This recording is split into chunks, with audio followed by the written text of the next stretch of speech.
Hi everyone.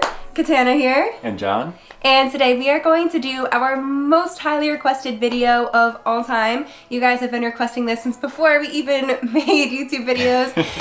It will be called something along the lines of How I Make a Comic. Inspirational title. We haven't quite decided what the title will be yet, but it will be something along those lines. So we are going to bring you through the entire process, starting way at the beginning with how we come up with an idea, and then we are going to bring you all the way through and finish with how we save our comics and how we post them to Facebook, Instagram, things like that. So whether you are a webcomics artist that is interested in learning some tips and tricks, or if you're just a guy and you just want to know how it's done because you're interested, then hopefully you will all take something from this video. Something that I just want to mention before we get started is the whole idea of webcomicing is entirely personal preference. I am by no means telling you that this is the way that it should be done. I'm not drawing like He-Man or like a comic book. I'm doing Catana comics, very simple webcomic series. So this will be mostly around that. Mostly tips and tricks. No hard guidelines, just hopefully something you can take away. It makes it a little easier. Exactly. Yes, thank you, John.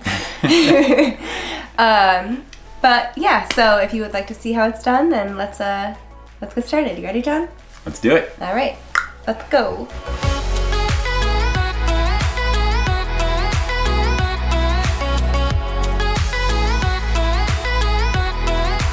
So the first step that we're going to start with is obviously coming up with an idea. So this step is a little bit different for me because I do comics that are completely based off of my real life relationship with John. If you do a webcomic that's more along like a storyline with characters that you come up with and funny situations, then it might be a little bit harder. For me, the hard part is isolating something that's comic worthy and making it in a way that reads well and is concise and still manages to kind of portray the feeling that I want it to portray. So a lot of the time, coming up with an idea or figuring out what I want to do for a comic looks something like this. But luckily I did all the thinking ahead today, so I don't have to sit in front of the camera staring into space for 3 hours thinking. So the other thing that's important to remember if you're doing a comic series that's based on your real life is that it doesn't have to always be word for word things that have happened to you. You can kind of portray things that happened to you in a symbolic way. For example, I'll show a comic right now about goals, chasing a goal and then turning around and chasing another goal before you can finish it. Obviously, I've never chased after a golden ball that said goals on it, but going after a goal and then giving up on it is very, very real to me. So I usually write down things that have happened that I know I want to build off of and turn into a comic, and occasionally I will just write down something that John does or that I do, like something might say being very organized, John, and I'm like, you know what, John is really organized, I could probably turn that into a comic. So you have to take your real life experiences, or at least I do, and kind of build from there. Step 2 is sketching out your comic. Sketching out your comic is something that sometimes I'm like, I don't need to do that. I'm just gonna start my comic. I know what I'm doing. And every single time I do that, I regret it because halfway through drawing my comic, I realized I could have done it better a different way. And if I had just sketched it out beforehand, I would have made that mistake very early on instead of wasting 2 hours and then figuring it out. As far as tools go, I use my trusty Apple Pencil and my trusty Apple iPad. As far as the program that I use a program called ProCreate. It is an amazing program. I highly recommend it. It is not in any way expensive, especially when you compare it to something like Photoshop or Illustrator, which can be quite a bit of change, and then you also have to buy a drawing tablet for these programs, whereas ProCreate I want to say it's less than $15, 10. John has a broken hand, so I don't know how much this is. He's holding up numbers like, what is that? Are you saying 5? It's $10. $10. Step number 3 is drawing your rough draft on the iPad, which is different than sketching out the comic. This one, I kind of have in my head that I'm drawing the final comic, except deep down, I know that I'm actually not. That's the best way that I can explain it. So I pretty much draw the comic in real character form, in the way that I want it to look, but I don't do it with the most amount of precision because I know I'm going to go over it later. This step, I don't really do the entire comic as a rough draft and then go through again and fill it in as the final draft. Instead, I kind of do it character by character and item by item. So I will do like John as a rough draft, and then I'll do John as a final draft, and then I'll do me as a rough draft, me as a final draft. And the comic will kind of come together like that.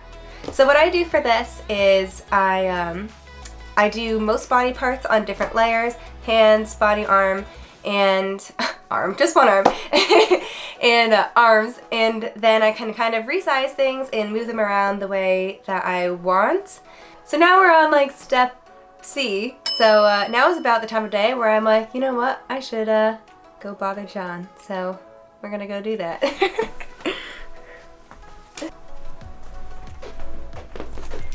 John. How's it going there? Doing good. What you doing? Making a comic. Yeah. Yep. Looks like you're hard at work. What are you doing? I was working. I'm making a comic about you. Oh. Yeah. Wow. John. Oh. What's your favorite color? Green. Alright. Alright, so we've made it to the final draft, step 4 or something. I lost count. In this step, like I said before, we're pretty much just going over our rough draft, but with far more precision and finesse. So this is when we want to start thinking, when I start thinking about things like line thickness and tapered lines and shading, things like that. So the way that it works is I choose a thickness for my hard lines, my borders, and my big pieces, and then I choose a thickness for my smaller pieces, and I stick with those two for the entire time. It's important to note that you should have everything sized out the way that you want it to be before you start your final draft. Otherwise, resizing it after the fact will obviously change the line thickness, and then you'll be very sad. So don't do that. Okay, so then I also, in the final draft, this is when I add my dialogue. So I do all of my dialogue by hand. It's just my handwriting, but I make a line, and then I make another line, and I kind of draw between those two lines, kind of like we do in like first grade when you're learning how to spell your name. And that's how I make sure that my lines are straight, because if I did not do that, my lines would be all over the place. I have tried and failed. So yes, the lines are important. Step 11 is sharing and saving. So this step, congratulations, you finished your comic. I finished my comic. Now I gotta save it in case I dropped my iPad in a bathtub. I would be very sad. But I actually wouldn't be that sad because I have saved it off of my iPad. So you guys can choose whatever kind of like provider that you want for this. You could choose Drive or Dropbox or the cloud, which I don't fully understand. I'm like an old lady when it comes to the cloud. I don't know what's going on there. Somebody help me. And then the other thing is posting it on Facebook, Instagram, wherever you want to post it. I highly recommend making your comic longer than it is wide, because Instagram has, a preference for longer things. If you look at your phone, your phone is longer than it is wide. So your comic will take up more space on someone's phone if it is the same size as their phone, versus if it were a square, it would be a smaller, portion on their phone. The last thing I will say is, if you are someone who is creating your own webcomics, make sure you're posting them like everywhere, because every social media site has different a different clientele. So if your comic didn't do well on Facebook, then that's just because it's those people on Facebook. There's different people on Instagram, and there's different people on Tumblr and on Twitter and on Reddit and any kind of social media site that's out there. That is, I think, one of the most important pieces of advice for when you're first starting out as a webcomic artist. Alright guys, thank you so much for joining us today. Hopefully you learned some good tips and tricks from this, and you took something away from it that'll help you. So, we are going to end every YouTube video from now on with something that we've called the uplifting question of the week. Not very catchy, but we're working on the name. Yeah.